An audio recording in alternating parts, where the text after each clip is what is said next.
देखिए, औरत रो करके जीत लेती है मर्दों के दिलों को। औरत का सबसे बड़ा ढाल, सबसे बड़ा हथियार उसका आंसू है। और मर्द औरत के आंसू को बर्दाश्त नहीं करता। तो औरत तो अपनी आंसू बहाकर मर्दों के दिल को जीत लेते हैं। मर्द के सीने में भी तो आंसू है, दर्द है। मर्द के सीने में भी तो दर्द है, आंसू है, जो कभी रो नहीं पाता है और कभी रोता नहीं है। जो मर्द है असल में, जो असल में मर्द है, वो अपने सीने में दर्द को, आंसू को छुपा कर रखता है। उसे बहाता नहीं है, उसे गिराता नहीं है, उसे दिखाता नहीं है। हंसता है, मुस्कुराता है। दर्द जब हद से बढ़ जाता है तो नाचता है, गाता है, मगर रोता नहीं है, मगर रोता नहीं है।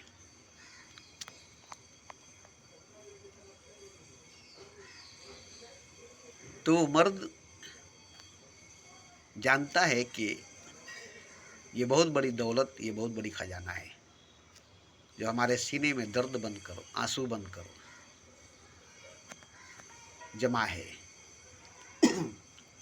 इसे वो उसी पर निछावर करेगा जो वाकई उसके लायक होगी। अपने आंसू से नहाए, नहला देगा, जो आबे जमजम से भी ज़्यादा माने रखती है, गंगा जल से भी ज़्यादा माने रखती है। अगर सही मानों में मर्द किसी औरत को अपने आंसू से नहला दे तो औरत बहुत अजीम औरत होगी।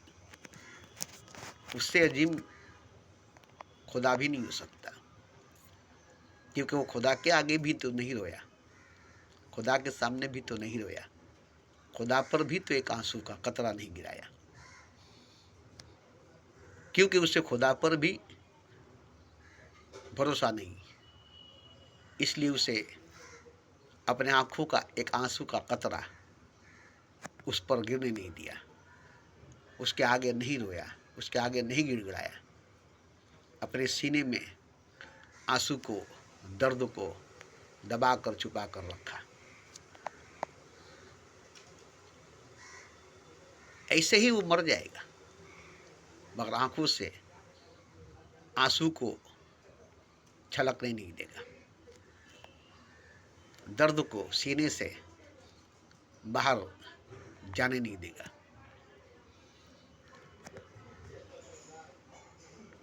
अगर कोई ऐसी औरत जिसके अंदर दर्द हो, कभी रोई नहीं हो,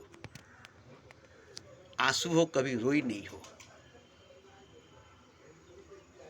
कभी किसी के सामने अपने दर्द का इजहार नहीं की हो, अपने आंसुओं का एक कतरा बहाई नहीं हो, ऐसे ही औरत की तलाश करता है वो जिंदगी भर, क्योंकि वो जानता है कि ये सबसे बड़ा खजाना है। इससे बड़ा खजाना इंसान के पास नहीं है। तभी तो खुदा कहता है कि तुम्हारी सारी गुनाह धो दी जाएगी, एक कतरा निदामत के आंसू बहा कर तुम देखो। तुम्हारी सारी जन्मों जन्मों की गुनाह, जन्मों जन्मों का पाप धुल जाएगी, एक कतरा पश्चाताप की आंसू को बहाकर तो देखो। ये अमृत है, एक ही कतरा है जो करोड़ों करोड़ों जन्मों का पाप धो देगा, करोड़ों करोड़ों जन्मों का गुनाह धो देगा। इस एक कतरे को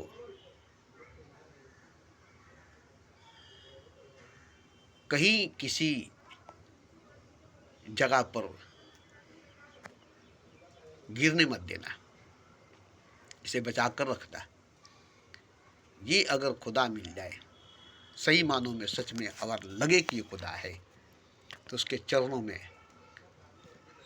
झरने की तरह बहा देना, सैलाब की तरह बहा देना।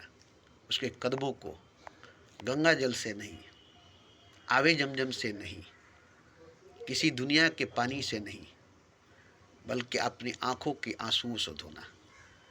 खूब रोना, खूब रोना, खूब रोना, रो रो करके अंधा हो जाना। अब किसी को देखना नहीं है, जिसको देखना था देख लिया,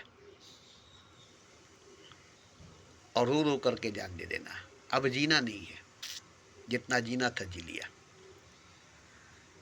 और खून का आंसू रोना, पानी का नहीं, खून का आंसू रोना। तो ऐसी कोई स्त्री, नारी, औरत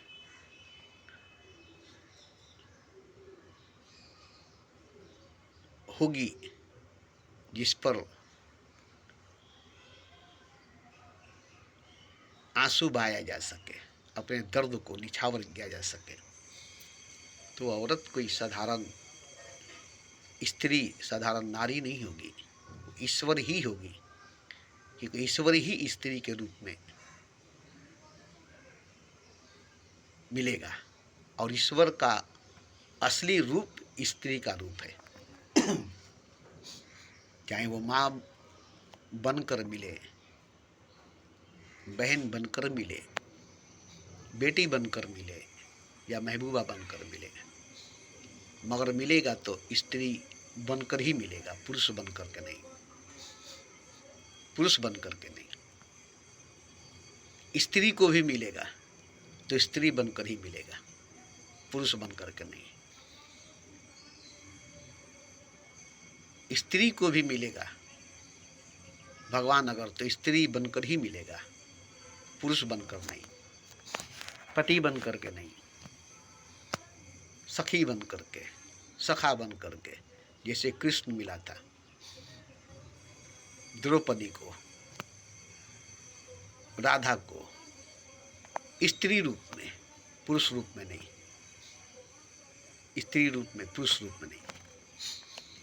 तो परमात्मा का असली रूप स्त्री है, स्त्री रूप में ही ईश्वर है, ईश्वर ही स्त्री है।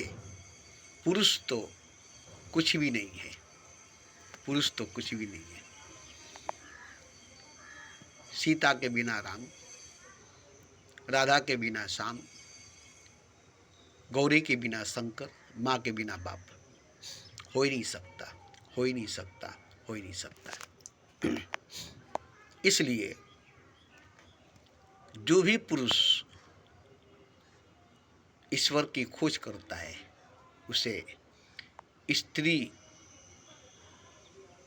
बन जाना पड़ेगा, अपने अंदर की स्त्री को जगा लेना पड़ेगा। बाहर से पुरुष भले ही रहेगा, मगर भीतर से स्त्री रहेगा, माँ के जैसा ममता, प्यार, दुलार से भरा होगा। तब उसे उसी के रूप में, उसके अंदर स्त्री के रूप में ईश्वर मिलेगा, क्योंकि वो भी अंदर से स्त्री बन चुका है, वो भी अंदर से स्त्री हो चुका है, उसके अंदर की स्त्री जाग चुकी है, और वही स्त्री ईश्वर है। पुरुष ईश्वर नहीं है, इसलिए राम भगवान नहीं है, कृष्ण भगवान नहीं है, बुद्ध भगवान नहीं है, कबीर भगवान नहीं है। और ये अगर भगवान है तो ये पुरुष नहीं स्त्री है, पुरुष नहीं स्त्री है। जिसका सीधा उदाहरण रामकृष्ण परमहंस, जब तक स्त्री नहीं बने काली प्रकट नहीं हुई। स्त्री जब तक नहीं बने, महीना आने लगी, छाती से दूध निकलने लगी, औरत की तरह चलने लगे, तब काली प्रकट होकर उसके सामने आई, क्योंकि वो स्त्री है, और स्त्री कभी पुरुष के सामने नहीं आती।